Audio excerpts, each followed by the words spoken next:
우리 성도님들에게 만남의 축복이 있기를 기도해 줍니다. 특별히 아이들에게 더 그러합니다. 나 자신의 실력도 중요하지만 그것만큼이나 아니 그것보다 더 중요한 것이 만남의 축복이기 때문입니다.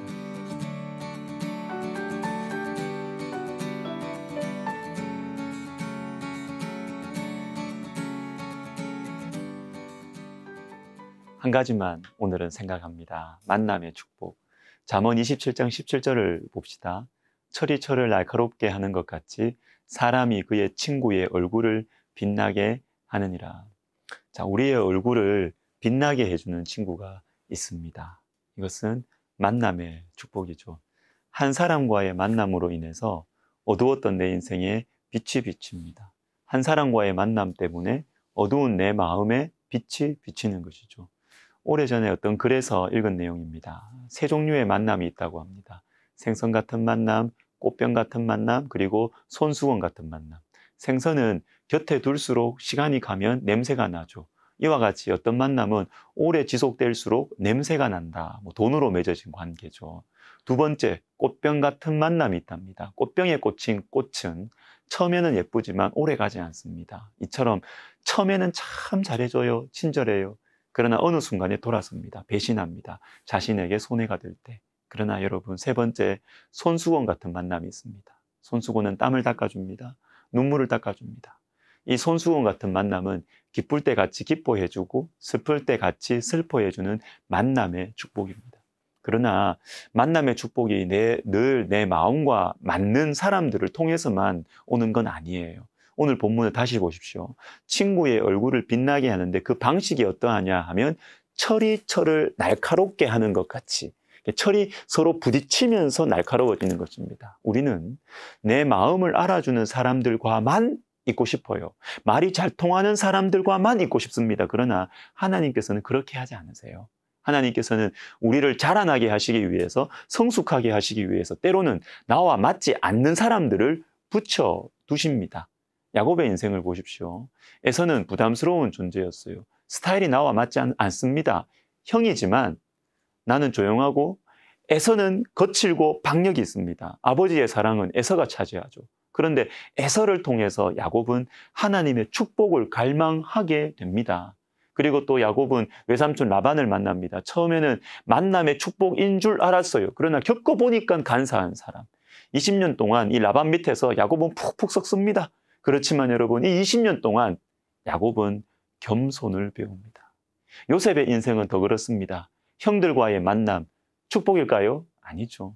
형들의 손에 의해서 외국으로 팔려갑니다. 형들 때문에 노예 생활을 합니다. 시위대장 보디발과의 만남은 또 어떠합니까? 그의 아내로 인하여 억울하게 감옥 생활을 하게 되었습니다. 감옥에서 만난 두 명의 고위 관료들은 또 어떻습니까?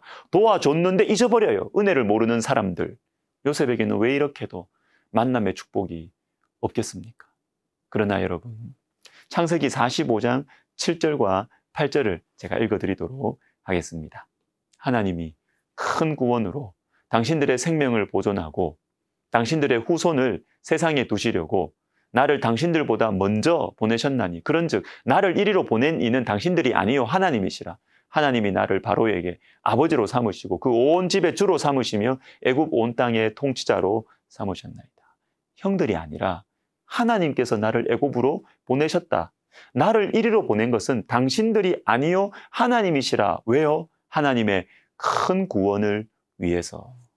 형들과의 만남이 억울함의 제목, 씻을 수 없는 상처가 아니라 하나님의 구원의 통로라고 고백하는 것입니다. 그리고 온 땅의 통치자로 삼으셨다고 합니다. 여러분, 요셉이 나이 30에 당시 최강대국의 총리의 역할을 수행할 수 있었던 비결이 무엇일까요? 보디발 집에서 총리의 역할을 배운 거예요. 감옥에서도 총리의 역할을 배웠습니다. 경제를 배웠습니다. 정치를 배웠습니다. 사랑하는 여러분, 하나님께서 주시는 만남에는 낭비가 없습니다. 다 배울 게 있어요. 저는 요한복음 10장 마지막 부분을 보면서 우리 주 예수님의 만남의 축복을 생각해 보았습니다. 39절. 그들이 다시 예수를 잡고자 하였으나 그 손에서 벗어나 나가시니라. 사람들이 예수님을 잡으려고 했습니다. 이때는 예수님께서 공생애를 시작하실 때가 아닙니다. 이미 많은 말씀들과 이 표적들로, 기적들로 예수님께서 그리스도이심을, 하나님의 아들이심을 사람들에게 보여주셨어요. 그럼에도 불구하고 피조물인 인간들은 예수님을 죽이려고 했습니다. 예수님의 이 마음의 괴로움, 탄식, 애통 들리는 것 같지 않습니까? 그런데 이때 예수님이 어디를 찾아가십니다. 이어지는 40절.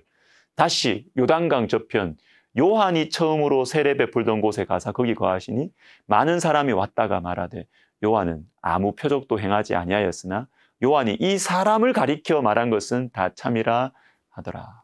요한이 처음으로 세례 베풀던 곳 언제죠?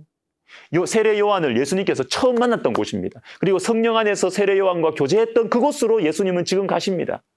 세례 요한이 그리우셨던 것이죠.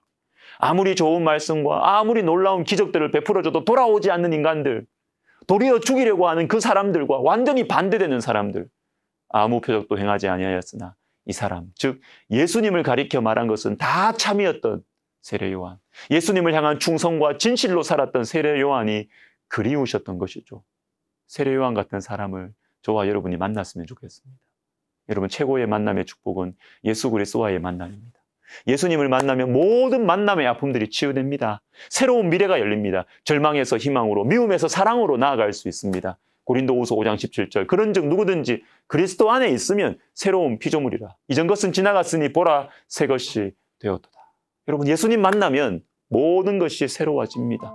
모든 것을 새롭게 볼 수 있고 새롭게 소화할 수 있는 힘이 생겨요. 누군가에게. 그래서 예수님을 전해준다는 것은 최고의 선물을 전해주는 것입니다. 기도하겠습니다. 하나님 아버지, 만남의 축복을 허락하여 주시옵소서. 그리고 나도 누군가에게 만남의 축복이 되게 하시고 예수님을 전해주어서 최고의 만남의 축복을 전해주는 은혜의 통로가 되게 하여 주옵소서. 예수님의 이름으로 기도드립니다. 아멘.